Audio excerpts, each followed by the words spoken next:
În istorie, femeia adesea era un accesoriu într-o lume dominată de bărbați. Nici în ziua de astăzi lucrurile nu stau mai bine. Chiar dacă mai mult din jumătate din populația țării noastre sunt femei, în toate ramurile puterii de stat, în Parlament, în Guvern, în Justiție, în toate partidele politice, majoritatea sunt bărbați. Democrația nu se face așa. Republica Moldova trebuie să-și onoreze obligațiile internaționale privind promovarea femeilor în politică.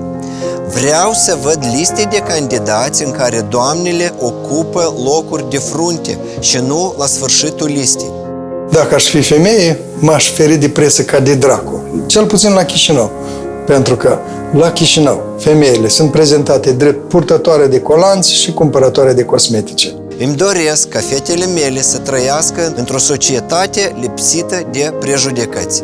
Eu tare îmi doresc să apuc vremurile când femeia o să fie apreciată la justa valoare. Ca performer în politică, în business, în economie. Ele merită. E timpul ca Moldova să nu mai fie percepută doar ca o țară a femeilor frumoase, ci ca o țară cu femei la conducere. E timpul să rescriem istoria.